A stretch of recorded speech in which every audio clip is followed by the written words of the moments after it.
Students, जैसा कि अभी हमने फर्स्ट वीडियो में देखा कि plural subject I, we, you, he, they, children, people, ये सभी हमने सेंटेंस में प्रयोग किए और इनके साथ साथ वर्ब की फर्स्ट फॉर्म का प्रयोग भी किया।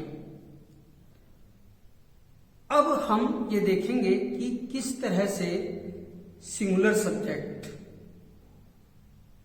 प्रेजेंट इंडेफिनिट टेंस में प्रयोग किए जाते हैं। सिंगुलर सब्जेक्ट के साथ हमने वर्ब की फर्स्ट फॉर्म यानी कि बेस फॉर्म जिसको बोलते हैं उसके साथ एस या एस का प्रयोग करते हुए उन सेंटेंसेस को अफर्मेटिव में, नेगेटिव में और इंट्रोगेटिव में बनाना है।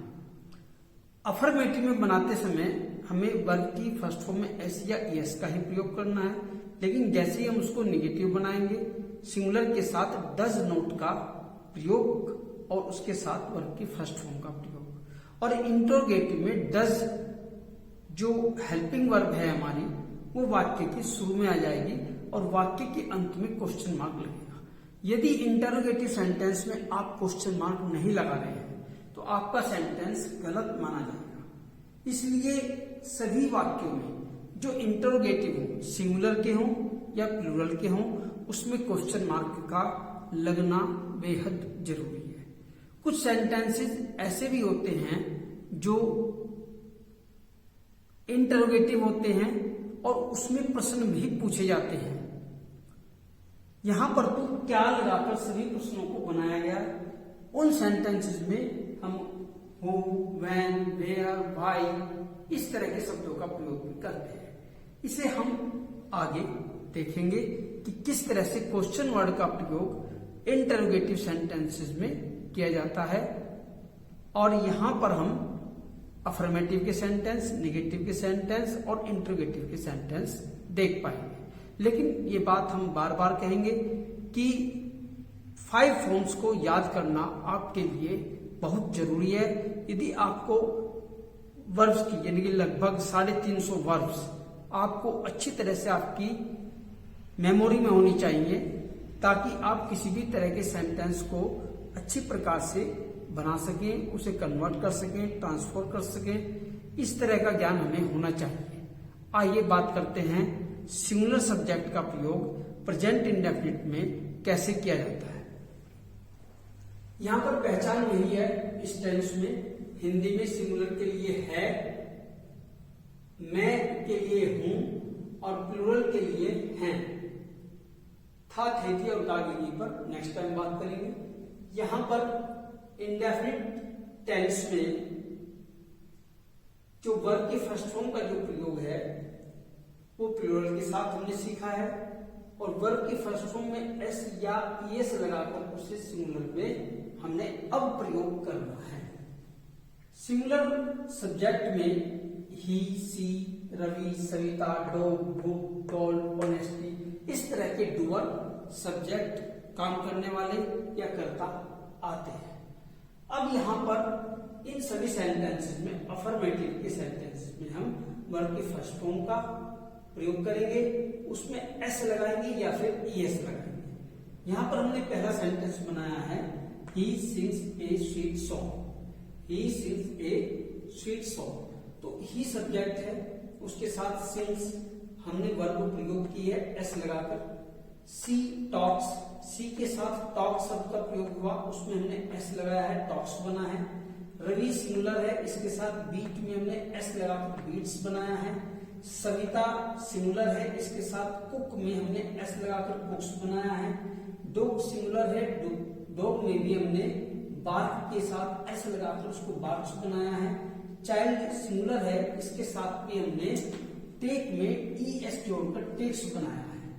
कहीं पर एस और कहीं पर ई एस जोड़कर हम सिंगुलर वर्ब तैयार करते हैं सिंगुलर सब्जेक्ट के लिए। अब इन्हीं सेंटेंसेस को हम यहाँ पर नेगेटिव में देखते हैं। तो यहाँ पर सिंगुलर ही है, इसके साथ हमने डज नॉट के साथ सिंग को ऐड किया। यहाँ पर सी सिंगुलर है तो इसके साथ डज नॉट के साथ टॉक को ऐड किया। रवि के साथ डज नॉट है, इसके साथ हमने बीट फर्स्ट फॉर्म का प्रयोग किया, यानी कि डज आने पर अब हम वर्ब के साथ एस या एस नहीं लगाएंगे, क्योंकि इनका एस या एस निकलकर यहाँ डज के पास आ गया। प्लूरल में हम डू लगाते थे, उस डू में ही ये एस या एस जोड़कर डज बना है। यहाँ पर ये जो डू हम देखते थे प्लूरल में, तो उस प्लूरल में हमने ई एस जोड़कर इसको डज बनाया है। ये डज कहीं और से नहीं बल्कि डू में ई एस जोड़कर ही आता है, और इसका प्रयोग हम निगेटिव में करते हैं। डज नॉट का प्रयोग या डू नॉट का प्रयोग हम निगेटिव के सेंटेंसेस में करते हैं। तो यहाँ पर भी हम देख रहे हैं वो एस या एस जो हम यहाँ पर वर्ब के साथ लगा रहे थे वह अब हेल्पिंग वर्ब के साथ जुड़ गया। तो does not see, does not talk, does not beat, does not cook, does not park और डज नॉट टेक। इस तरह से हमने यहाँ पर सभी के साथ जिसमें डज नॉट आया है फर्स्ट फॉर्म लगाइए। वहां पर जब हम प्लूरल के सेंटेंस कर रहे थे तो हमने सभी जगह डू नॉट लगाकर वर्ब की फर्स्ट फॉर्म का प्रयोग किया था। तो एक सीधा फार्मूला ये आ गया कि यदि वाक्य में डज नॉट का प्रयोग या डू नॉट का प्रयोग किया गया है तो वहां पर फर्स्ट फॉर्म का प्रयोग किया जाएगा। इसी तरह से इंटरोगेटिव के वाक्यों में हमने वहां पर डू का प्रयोग किया था वाक्य के शुरू में, यहाँ पर हम डज का करेंगे, क्योंकि ये एस या एस जो हम वर्ब की फर्स्ट फॉर्म में लगाते थे ये डू के साथ जुड़कर डज बन गया। यहाँ पर डज का प्रयोग हमने ही के साथ किया, फिर सी लगाया। डज का प्रयोग सी के साथ किया, फिर हमने टॉक लगाया। वाक्य हमने यहाँ एक निगेटिव रखा, ये हमारा अफर्मेटिव है तो हमने इसमें अफर्मेटिव में नोट का प्रयोग नहीं किया। यहाँ पर हमारा वाक्य निगेटिव है तो हमने इसमें नोट का प्रयोग किया है। तो यहाँ पर डज का प्रयोग रवि के साथ हुआ और फिर फर्स्ट फॉर्म आया। यहाँ पर डज का प्रयोग सविता के साथ हुआ और फिर यहाँ पर फर्स्ट फॉर्म आया। ये भी हमने वाक्य निगेटिव बनाया, नोट लिखा है यहाँ पर। आगे डज का प्रयोग डॉग के साथ किया गया, फर्स्ट फॉर्म का प्रयोग किया गया। डज का प्रयोग यहाँ भी चाइल्ड के साथ किया गया और नोट का प्रयोग किया गया। इस तरह से हम इन सभी वाक्यों में देख सकते हैं डज इंटेरोगेटिव वाक्यों में वाक्य के शुरू में आता है ये क्या शब्द का जो प्रयोग किया जाता है वाक्य में, क्या वह गीत गाता है, क्या वह हर समय बातें करती है, क्या रवि ने कुत्ते को छड़ी से मारा, क्या सविता भोजन तैयार करती है, और क्या कुत्ता जोर जोर से भौंकता है, और क्या बालक सुबह के समय चाय पीता है, दूध पीता है, कुछ भी पीता है। वहां पर हमने टेक का प्रयोग करना है, ड्रिंक का प्रयोग नहीं करना है। ड्रिंक का प्रयोग मोस्टली उन सभी पदार्थों के लिए किया जाता है जिनमें नशा होता है, निकोटीन होता है। जो चीज नशा करती हैं वहां हम ड्रिंक का प्रयोग करते हैं। सुना है आपने, वे व्यक्ति ड्रिंक करता है तो इसका अभिप्राय है वो शराब पीता है, कोई मादक द्रव्य पीता है। हम ड्रिंक का इस सेंस में नहीं लेते कि वह दूध पीता है। आपने कहा कि वो तो ड्रिंक करता है, तो इसका ड्रिंक करने का मतलब वो दूध पीता है नहीं, चाय पीता है नहीं, वो शराब पीता है, कोई मादक पदार्थ पीता है, कोई बियर वाइन वगैरह पीता है। तो यहाँ पर ड्रिंक शब्द से बचना चाहिए। जो पेय पदार्थ, सामान्य पेय पदार्थ हैं हमारे घरों में जो यूज किए जाते हैं, जो शाकाहारी मोस्टली यूज करते हैं, चाय है, दूध है, कॉफी है, इन सब के साथ हमने जूस के साथ टेक शब्द का प्रयोग करना है, न कि ड्रिंक शब्द का प्रयोग करना है। मोस्टली लिखा रहता है ड्रिंकिंग वाटर, पीने वाला पानी।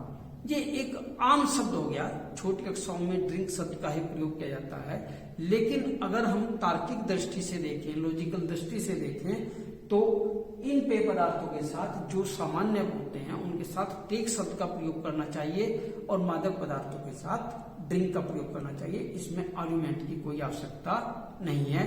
कोई करता है करने दीजिए, लेकिन आप जो आपको बताया जा रहा है उसका प्रयोग करें।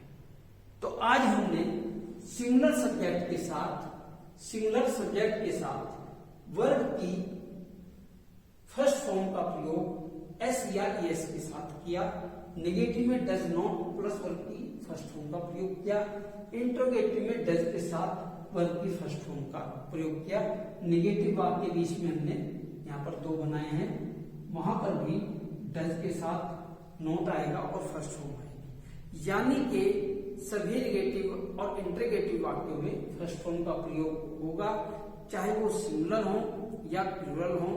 नेक्स्ट टाइम हम पास्ट इंडेफिनिट का प्रयोग कैसे करते हैं सिंगुलर में और प्लूरल में, उस पर बात करेंगे। Thank you very much.